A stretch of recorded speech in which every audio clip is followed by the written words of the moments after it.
What's going on, Packer fans and potentially some new Packer owners? Welcome into the Pack-A-Day podcast. I'm your host, Andy Herman. You can follow me on Twitter at Andy Herman NFL. I know I say this often, but thank you so much for taking some time out of your day and joining me.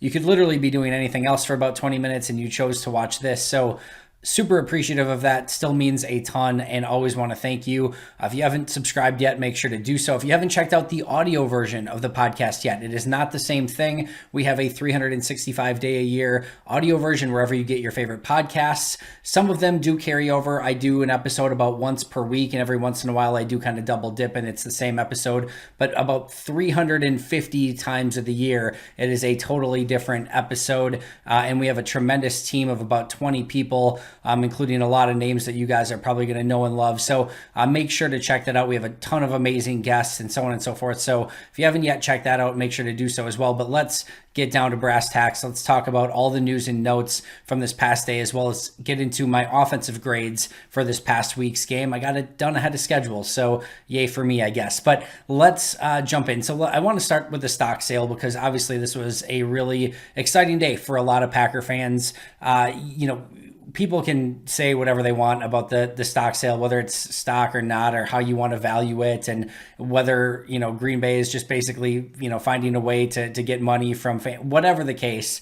Packer fans are super excited about it, which was very evident by the amount of stock that Green Bay sold.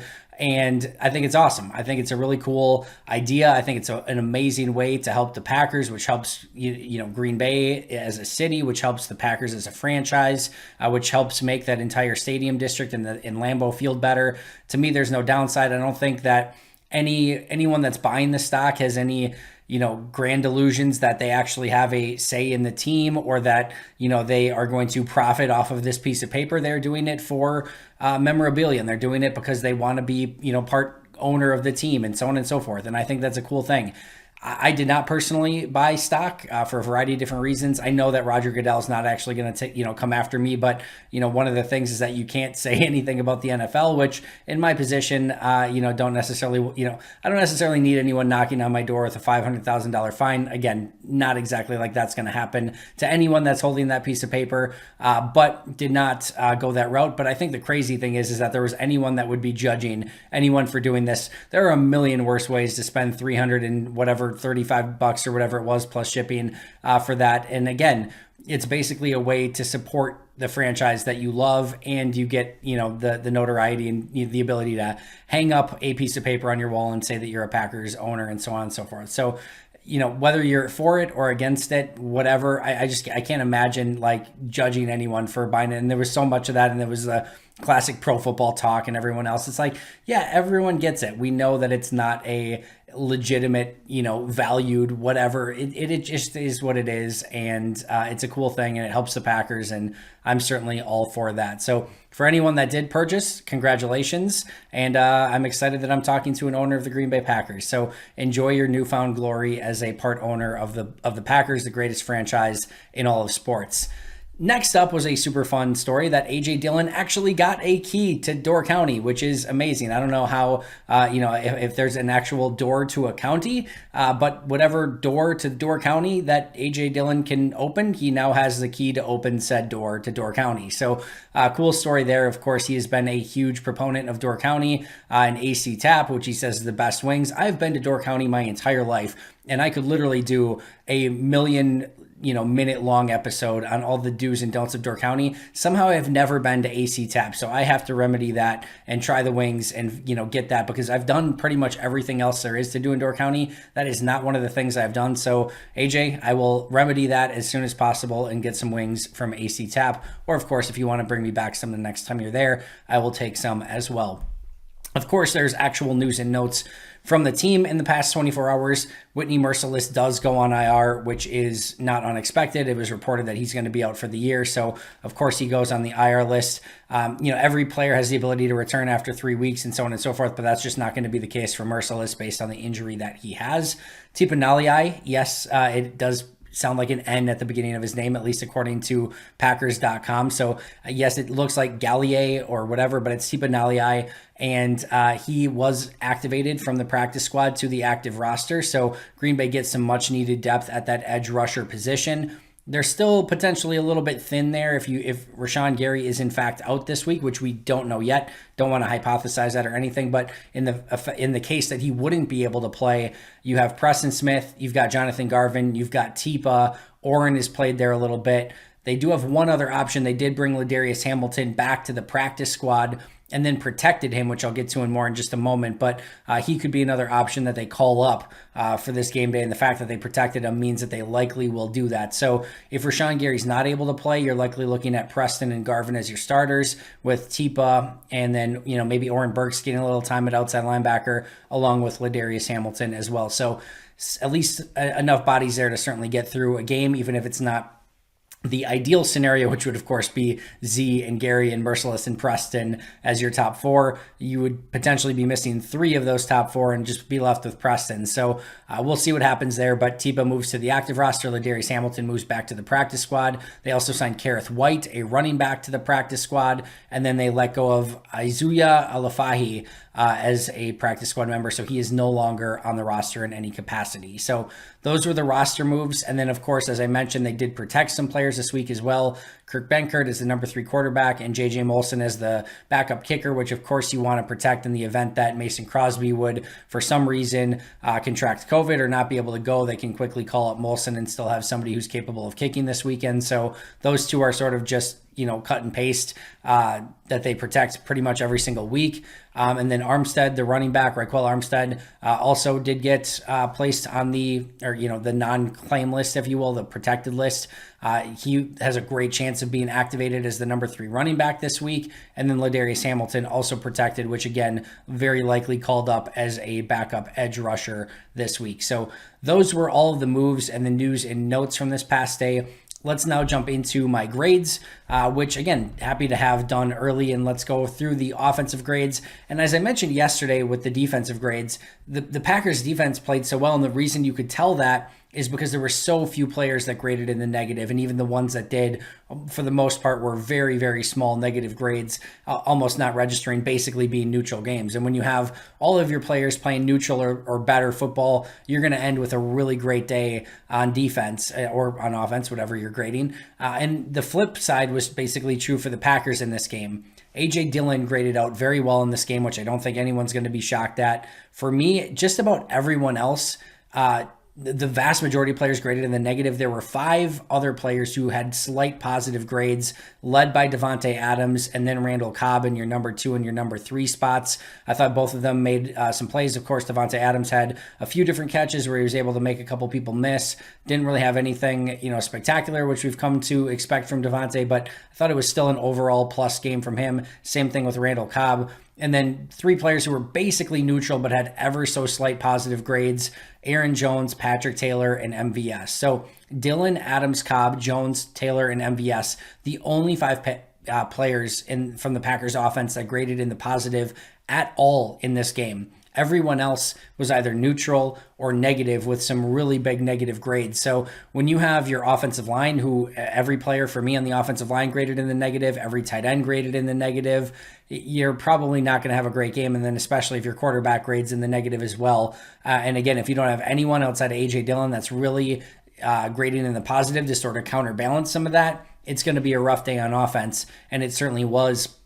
I thought A.J. Dillon ran incredibly hard and got them some yardage and some touchdowns that, frankly just weren't there. And he was able to power through them. Outside of that, again, nobody else really stood out. And this is, I think, I want to say 3 weeks in a row, but it's at least, 3 of the last 4, I think it is, at minimum, where A.J. Dillon's graded in the top 3. He's been playing fantastic football, and obviously he's going to be the guy now on offense with Aaron Jones out, at least at the running back position. So he should continue to get more opportunities, and I'm excited to see what that brings for Dillon, because he is running very hard, and we're seeing him catch the ball with soft hands. We're seeing him make moves up the field where he's just playing very good, very decisive football, and excited to see what it really looks like when he is the guy in potentially these next couple weeks. As far as my bottom 3 graded players, my lowest graded player this week was Aaron Rodgers. And I knew that Rodgers struggled, and I still chalk it up to just, not practicing and having some rust.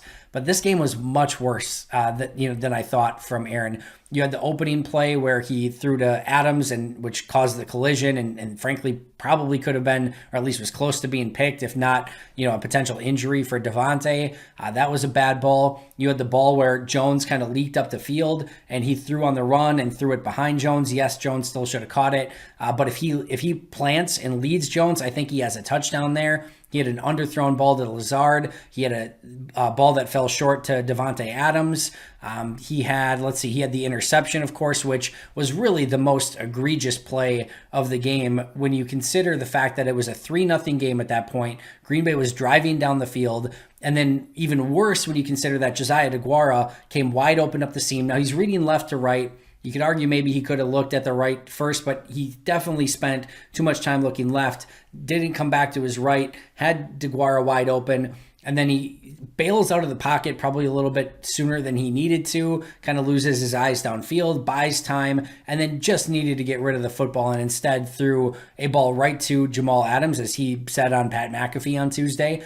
He threw it right to him, and that's not only potentially missing a touchdown to DeGuara, who was wide open on the play, but taking points off the board in a 3-0 game that every single point was super hard to come by, and your defense is working so incredibly hard. You just can't take points off the board to throw a jump ball, especially to Josiah DeGuara. So a really poor decision there. There were a couple other plays. There was another play where he's reading to the left, and he has Lazard working back to the middle of the field, and then he has MVS on a post to the outside, a post corner to the outside, and both players come wide open. And Royce Newman is getting pushed back a little bit, but he still had the ability to step up and throw that ball, and he just didn't. And instead, he checked it down to Cobb, which went for like 10 yards. It wasn't the worst play in the world, but MVS wide open, Lazard in the middle wide open. He's looking right at Allen Lazard, doesn't pull the trigger and instead checks it down to Cobb. Could have been a much bigger play if he pulls the trigger on that. There's another play where it's the one where he's kind of doing a no-look pass to Aaron Jones, where he throws it over his head, where if he hits him easy, that has the ability to gain some extra yards. Threw one towards Randall Cobb's feet. So just a variety of decisions and throws that are just uncharacteristic for Aaron Rodgers. So poor game for Aaron, and frankly, a couple of those decisions and a couple of those throws could have cost Green Bay had their defense not been phenomenal in this game. So easily my lowest graded player in this one. Next up was Lucas Patrick. I thought this was a really rough game from Lucas, especially in the run game. There were time after time after time after time where he was just getting blasted into the backfield, and really it was not helping his running game, but even more so was making the running back have to basically change course because all of a sudden there's a defensive tackle sitting in their lap. So I think he was okay in pass protection, not great, not terrible, but I thought his run blocking in this one was really, really rough. And then I thought Allen Lazard had a really rough game as well. As I mentioned the other day, one of the best balls that Aaron threw all day was the play to Lazard, where Lazard's kind of clearing a linebacker, and he threw it only where Allen could get it. Allen didn't have a ton of separation on the play, but he threw Lazard open. It was a gorgeous ball from Aaron, but Lazard couldn't corral it. And again, Lazard's not a guy that's going to have easy separation, so he has to live with contested catches. He couldn't make that. Another contested catch situation on a 4th down that he couldn't come up with. There are a couple other plays where I thought he just could have either run better routes or held up better at the point of attack and blocking. So a little bit of a rough game for Allen Lazard as well. So top 3, technically, A.J. Dillon, Devonte Adams, and Randall Cobb, although Adams and Cobb were just, ever so slightly above neutral grades. And then on the flip side, Aaron Rodgers, my lowest graded player, followed by Lucas Patrick, and then Allen Lazard. And again, all offensive linemen, all tight ends, and all quarterbacks, even though there's just one, graded in the negative. All running backs graded in the positive, and for the most part, the wide receivers graded in the positive, other than Lazard, I believe in a slight negative for Amari Rodgers. So those were your offensive grades for this week. The lowest graded offensive performance for Green Bay on the season. Yes, even lower than the Chiefs. So definitely wasn't great, but I think they're going to bounce back. I don't expect this to be a long-term issue. I think they're going to really get things together in offense. I know they're banged up. Hopefully they get Bakhtiari and Jones and so on and so forth back sooner rather than later. But until then, they got to figure things out and just be a little bit more efficient on offense. It's going to do it for me today. Again, thanks so much for joining me. I'll be right back here tomorrow with an all-new episode. I know you didn't get Rachel Hotmeyer today, but she will be on later in the week, I promise, so you can look forward to that. But until next time, and as always, go Pack Go.